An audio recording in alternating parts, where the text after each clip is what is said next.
Welcome to Midnight Shadows, where dark secrets and terrifying stories come to life.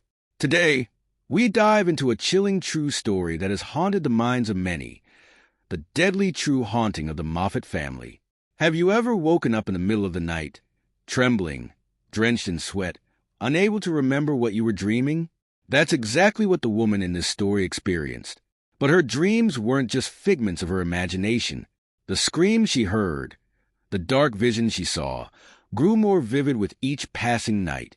And this wasn't just a nightmare. It was the beginning of a horrifying encounter with an otherworldly force. Mr. Entity, do you dare to listen further? Emergency exits on the 1011. A life vest is in a container under your seat. If you have any questions on the safety features of the Lockheed 1011, please ask one of the flight attendants as they pass through the cabin. A woman is awakened from her sleep. She jolts up, shaking, covered in sweat. This isn't the first time she's had this nightmare.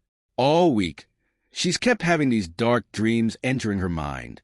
Each time, they were becoming more vivid. It was the screams, she said, that stood out for her. The sounds of screaming, of sobbing, they just felt so real.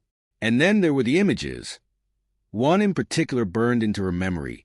The image of Christmas presents sinking into blackness. To say it was a dark night would be an understatement. It was just before midnight on December 29th, 1972, when 43-year-old Robert Mars went out on his airboat with a close friend, Ray Dixon. The pair regularly headed out into the Florida Everglades late at night, the perfect time to hunt for frogs out in the shallow waters of the Everglades. They were surrounded by the sounds of nothing but frogs, crickets, and the occasional movement in the water from a passing alligator filled the air. Robert's headlamp was their only light source as their boat trundled through the streams. Luckily, the pair knew the area like the backs of their hands and were comfortable navigating the swampy regions in the dark. To some, this might be a quite scary place to be this late at night, but for Robert and Ray, it was their escape, a place of peace and relaxation, a place to hunt and be at one with nature. Once they had gotten far enough into the Everglades, Robert turned off his boat, and the pair sat in silence. Robert guided his headlamp over the grassy areas, hoping to catch a reflection of a frog's eye with it, when suddenly, the pitch-black darkness of the Everglades was briefly illuminated by a glowing orange light about 5 miles in the distance from where the pair were. Eager to find out what had caused the sudden flash of light, Robert powered up his boat and started heading in the direction of the strange illumination. That was when they started to hear the sounds. They couldn't make out what it was at first. Just a sea of chattering noise that seemed to grow the further they traveled into the darkness of the swamps. But the closer they got, the clearer it became. It was screaming, screams, moans, and cries of dozens of people. But mixed in with these cries of pain appeared to be singing. The sound of Christmas carols was being carried on the gentle breeze in the night's air. They arrived at the site where Robert believed the light had come from. The noises were now almost deafening, but still, they could not see where the sounds were coming from. Robert's head torch was no match for the vast, open darkness in front of them.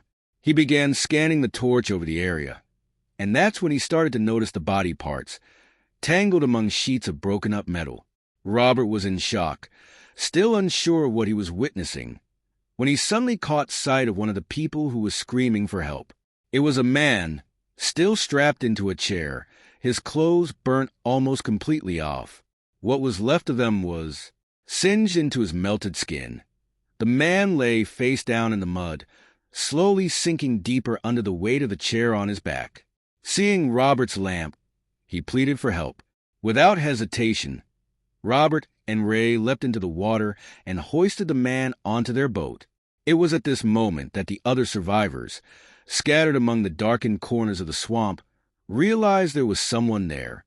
They began screaming out to Robert and Ray, begging to be rescued.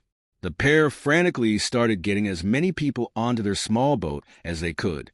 As Robert was hoisting people aboard, he began to notice a burning. A burning sensation began to spread across Robert's skin. It was at this point he realized it was jet fuel. Despite the burns he was receiving, They continued to rescue as many people as they could fit onto their boat. Within 30 minutes, the Coast Guard arrived, and Robert and Ray continued throughout the night, aiding the rescue team. In total, they helped save the lives of 77 people that night. Unfortunately, 99 others didn't make it. However, for at least 2 of those 99, their story wasn't quite over. According to many witnesses, the 2 men at the heart of this catastrophe returned. Get yourself a warm drink, turn down the lights, and get comfortable. This is another entry into the tape library. And tonight, we're delving into the tale of the ghost of Flight 401. Flight 401, an Eastern Airlines-owned Lockheed TriStar plane, took off from JFK Airport at 9:20 p.m. earlier that evening, carrying 163 passengers and 13 crew members, heading to Miami International Airport. The flight was relatively uneventful for most of its journey, with one passenger even beginning to write a letter while on board the flight to the airline commending its service. Its flight crew consisted of pilot Bob Loft, a well-respected veteran of the company, First Officer Bert Stock, and Flight Engineer Don Repo.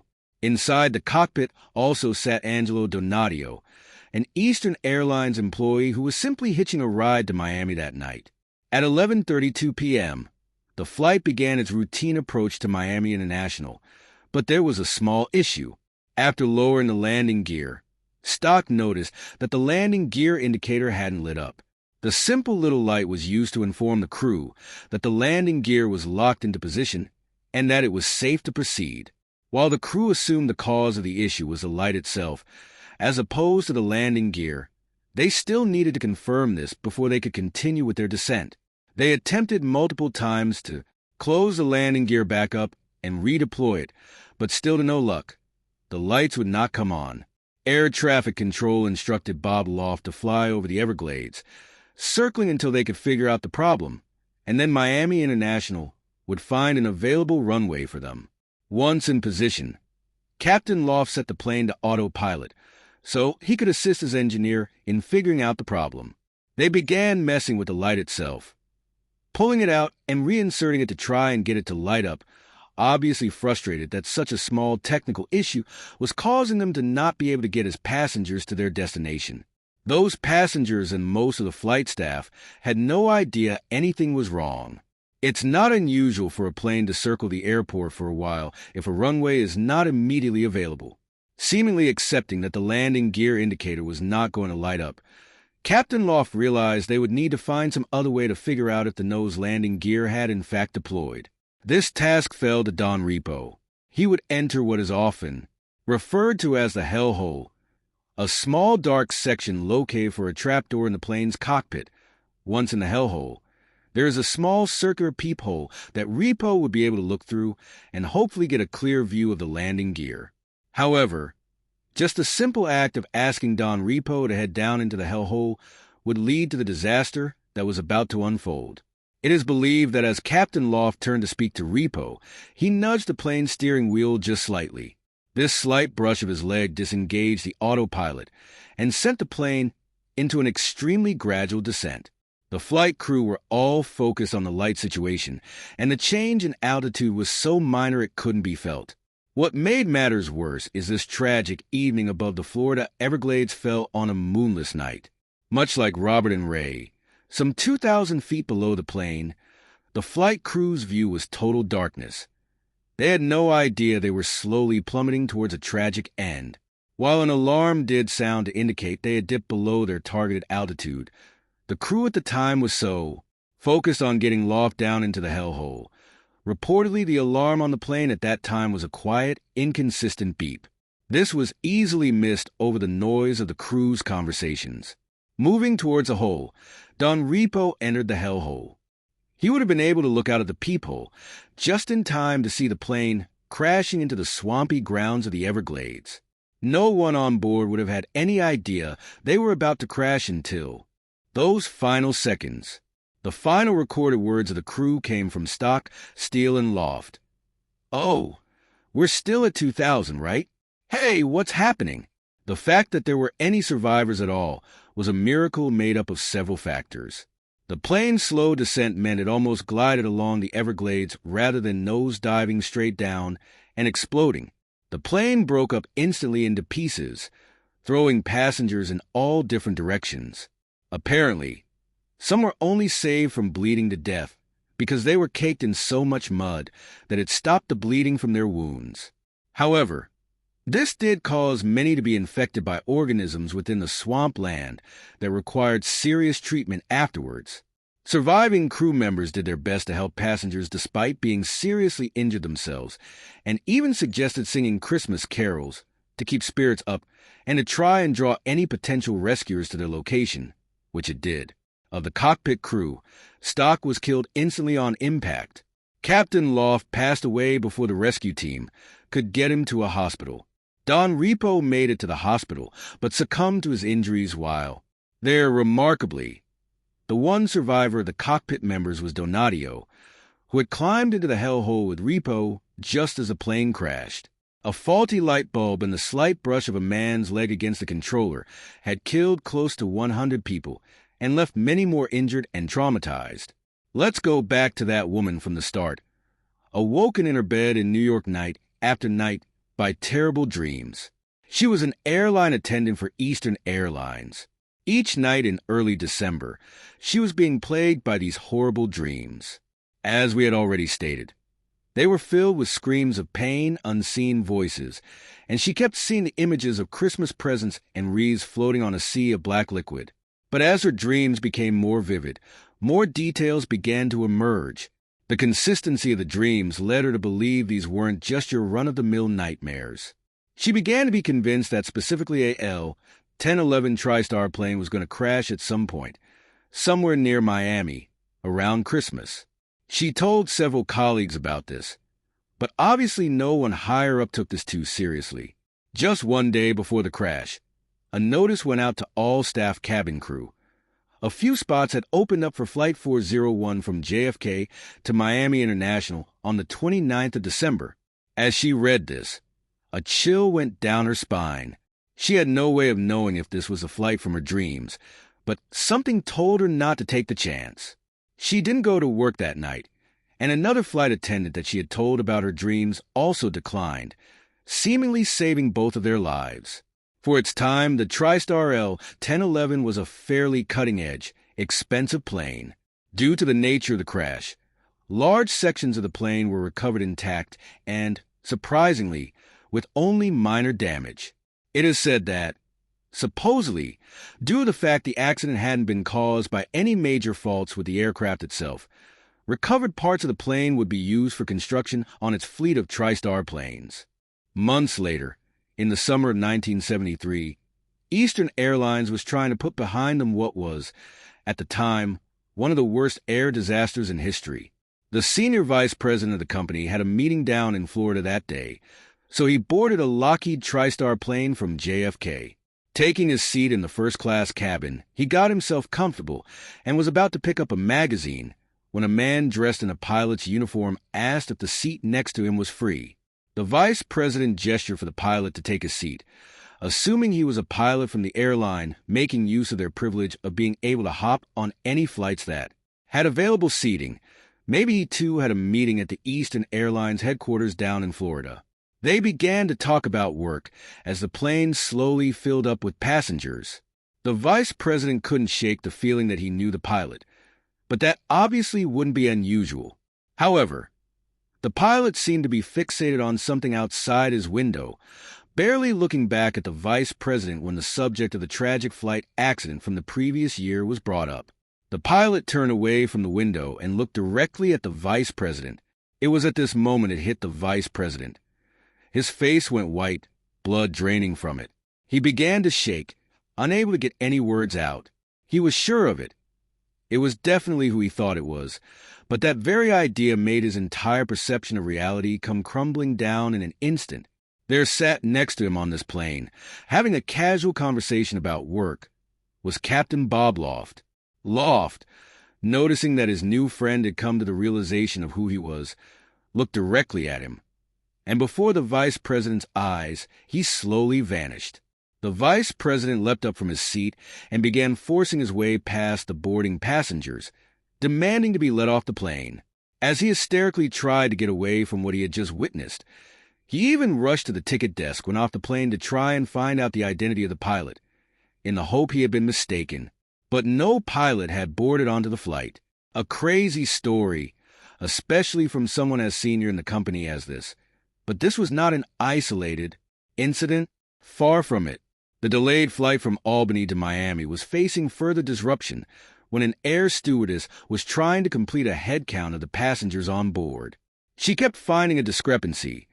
There seemed to be one extra passenger than they had on their flight manifest. After a few recounts, she spotted someone who she thought might have been their mystery extra. Sat in the front row was a man in a full pilot's outfit. As I've already said, it wasn't unusual for flight crews to do this. They were often needed to head to different parts of the country and would hop on a flight last minute if there was a seat available. The flight attendant approached the captain to welcome him to the flight and just check in on where he was headed, but strangely, he didn't respond. He didn't even acknowledge the flight attendant's presence. He just stared blankly forward. The flight attendant tried a few more times to speak to the pilot, but his gaze never moved. Nearby, passengers were starting to murmur with curiosity. They couldn't quite tell what was going on, but something was off between this flight attendant and the man dressed in the pilot's uniform. Growing concerned and not wanting to cause a further scene, the stewardess went to get her supervisor, worried that there was maybe something wrong with the pilot. But still, he would not engage with any of the crew. Now equally concerned, the supervisor began to doubt if this man was, in fact, a pilot with the company at all. He decided to go and get the one person on the flight who would hopefully recognize him and be able to help. The pilot of their current aircraft. This, granted by the already significant delay, the captain followed the stewarding supervisor to the seat. As soon as he locked eyes with the man in the pilot uniform, he realized this was not a waste of his time. Much like the vice president, he was there staring directly at the deceased Bob Loft. By this time, many passengers were watching intently as this strange incident played out. Once again, the moment someone clearly recognized him, the apparition of Captain Loft vanished into nothingness before their very eyes, causing panic amongst the passengers. The pilot, convinced there must be some kind of rational explanation for this, demanded his staff search the entire plane, including the lower decks, before they could take off. They could find no trace of the man in the pilot's uniform. The exact same type of incident would then take place a third time, all within the time span of a few months, when a female passenger was spotted in floods of tears in her seat on yet another Lockheed TriStar flight to Miami. She claimed that a man dressed in a pilot uniform had sat down next to her and engaged in pleasant conversation before suddenly vanishing before her very eyes. After landing, a member of the Eastern Airlines staff showed her a few pictures of their pilots.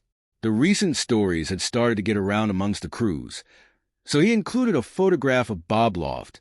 Sure enough, the woman identified Bob Loft as the man she had seen on the plane, although in some recountings of the story, it is said she actually identified another member of the Flight 401 crew. These weren't just isolated incidents. Many people claimed to see Loft on their flights, including Eastern Airlines staff members who had worked with the man for years. Supposedly, it became so frequent that the airline had to start telling their staff to stop discussing it. The visual appearances of Bob Loft were not the only strange events taking place on these planes. It would always be on the same type of aircraft on Eastern Airlines and always on a similar flight path. Rumors began circulating amongst the flight staff. Several of them reported feeling like they were not alone when preparing food down on the craft's lower decks. Others heard odd noises with no apparent source. But as I've already hinted at, Bob Loft wasn't the only member of the Flight 401 crew to be sighted. Flight 318, in particular, the same type of aircraft as 401, seemed to be the center for a lot of the unexplained events that would take place. One night, a crew of caterers were loading food into the lower deck when they all abruptly left and refused to get back on the plane. They claimed they had seen a flight engineer standing in the corner of the lower deck, silently watching them. When they tried to approach the man, he vanished into thin air. Not the only strange events taking place on these planes, it would always be on the same type of aircraft on Eastern Airlines, and always on a similar flight path rumors began circulating amongst. The flight staff, several of them reported feeling like they were not alone when preparing food down on the craft's lower decks. Others heard odd noises with no apparent source. But as I've already hinted at, Bob LOF wasn't the only member of the 401 crew to be sighted. Flight 318, in particular the same type of aircraft as 401, seemed to be the center for a lot of the unexplained events that would take place. One night, a crew of caterers were loading food into the lower deck when they all abruptly left and refused to get back on the plane. They claimed they had seen a flight engineer standing in the corner of the lower deck, silently watching them. When they tried to approach the man, he vanished into thin air. On another flight between Atlanta and Miami, the crew in the cockpit had noticed a consistent banging sound coming from within the cockpit. After some time, they began to realize the sounds were in fact coming from underneath. In the hellhole, the flight's engineer opened the trapo and shined his torch down into the hole to see if he could make out anything before actually descending down. He claimed that there in the darkness below was a face staring back at him. Just for a moment, he was convinced that it was the face of Don Repo. As one Lockheed TriStar was flying over the Everglades, a man's voice came over the in-flight tonneau instructing people to fasten their seat belts. There was some confusion amongst the flight crew while they were getting ready to land. None of them had recognized the voice. There was even further confusion from the pilot and the cockpit crew, as none of them had made the announcement. Some claimed that the appearances of Repo and Loft would often come with a warning, as if they were on the lookout for malfunctioning parts. In one of the last reported incidents, Repo apparently appeared before a staff member warning of a fire. While no fire happened on that flight, on its return journey a small electrical fire broke out in the cockpit, but was promptly put out. The final reported appearance of EV man apparently saw Don Repo appearing before another Eastern employee to say that there would never be another TriStar crash. They would ensure it would not happen again. It is said that this was the point when all the reused parts from Flight 401 were gutted from the Trier fleet, and neither Don Repo or Bob Loft were ever seen again. Sure enough, up until the time Eastern Airlines closed its doors for good in 1990, there was never another TriStar accident. The official line from the airline was that there were never any reports of ghosts on their flights, and that it had simply been a joke amongst a few staff members. They claimed no parts of flight, while many have disputed the claims that the remains of Flight 401 were never reused, citing sources like John Filler's The Ghost of Flight 401. The truth remains shrouded in mystery. In 2022, 50 years after the tragedy, the courageous survivors came together to erect a memorial in Miami Springs, honoring the victims of that fateful night. This heartfelt effort was led by Beverly Raposa, one of the flight attendants who saved countless lives. Thank you for joining me for this haunting episode of Midnight Shadows. If you enjoyed this chilling tale, please hit that like button and leave a comment below. I love hearing your thoughts. Your support helps me keep bringing these eerie stories to life. And don't forget to subscribe if you haven't already. I've noticed many of you watching still aren't part of our community. I'd hate to have to cast a curse on you. Until next time, sweet dreams.